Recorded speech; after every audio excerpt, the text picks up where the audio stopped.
நடுவண் அரசின் செயல்பாடுன்னு பார்க்கும்போது சட்டமன்ற அதிகாரங்கள், நிர்வாக அதிகாரங்கள், நீதி அதிகாரங்கள் அப்படின்ற 3 டாபிக் நம்ம நடத்தியிருப்போம். அதுக்கான சார்ட் கூட நீங்க மன வரைபடமா வரைஞ்சிருப்பீங்க. சரியா? ஒன்றிய அரசு நியூஸ்லாம் சொல்றாங்களே, ஒன்றிய அரசுனா என்ன, நடுவண் அரசுனா என்ன சார்? சூப்பரான கேள்வி. பாருங்க, இப்ப ஒன்றிய அரசுனா என்ன அப்படின்றது தெரியல. நமக்கு என்ன பாடம் வச்சிருக்காங்க? நடுவண் அரசு. நடுவண் அரசு அப்படின்னு சொல்லும் போது இவனுக்கு என்ன ஞாபகம் வருது? ஒன்றிய அரசுனா என்ன அப்படின்றத ஒரு சந்தேகமா கேட்கிறார். அதாவது நடுவண் அரசுனாலும் ஒன்றிய அரசுனாலும் ஒண்ணுதான். நடுவண் அரசுக்கும் ஒன்றிய அரசுக்கும் மத்திய அரசுக்கும் வேறுபாடே கிடையாது. எல்லாமே ஒரே சொல்லு தான், ஒரே பொருளை தான் குறிக்குது. 2019 அக்டோபர் 31 நினைக்கிறேன்.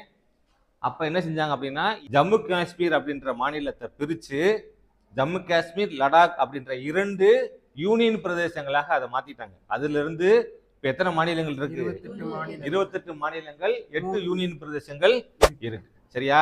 அப்ப இந்த 28 மாநிலங்களோட ஒன்றிய அரசு தான் இது சென்ட்ரல்ல இருக்கக்கூடிய ஒன்றிய அரசாங்கம், அதாவது நடுவண் அரசாங்கம் என்று சொல்லப்படக்கூடிய ஒன்றிய அரசாங்கம். அப்ப இந்த மாநில அரசுங்களோட பிரதிநிதித்துவத்தை வலியுறுத்தும் விதமாகத்தான் இந்த ஒன்றிய அரசு அப்படின்ற வார்த்தையை பயன்படுத்திட்டு இருக்காங்க.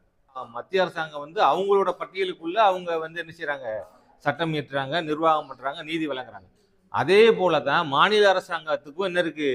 சட்டமன்ற அதிகாரங்கள் இருக்கு, நிர்வாக அதிகாரம் இருக்கு, நீதி அதிகாரம் இருக்கு. சரியா?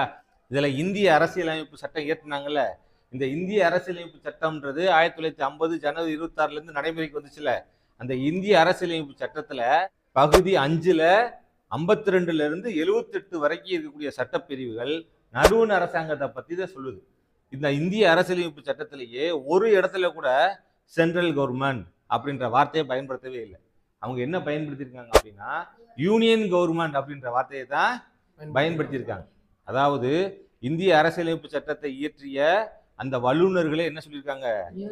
இந்தியா என்பது இந்திய மாநிலங்களின் ஒன்றியம் அப்படின்ற அளவுல தான், அதாவது யூனியன் கவர்மெண்ட் அப்படின்ற வார்த்தையை பயன்படுத்தியிருக்காங்க. ஒன்றிய அரசு அப்படின்ற வார்த்தையை பயன்படுத்தும் போது இந்தியா என்பது இந்த 28 மாநிலங்களோட ஒன்றியமான ஒரு அரசாங்கம் அப்படின்ற அளவுல அதை நம்ம அழைக்கும் பொழுது ஒன்றிய அரசாங்கத்துக்கும் பெருமை, நமது மாநில அரசாங்கத்துக்கும் பெருமை. அந்த அளவுல தான் அதை என்ன செஞ்சுட்டு இருக்காங்க? இப்ப ஒன்றிய அரசாங்கம்ன்ற வார்த்தையை பயன்படுத்திட்டு இருக்காங்க. அப்ப நடுவண் அரசாங்கத்துக்கும் ஒன்றிய அரசாங்கத்துக்கும் எந்த வேறுபாடும் இல்லை. புரிஞ்சா?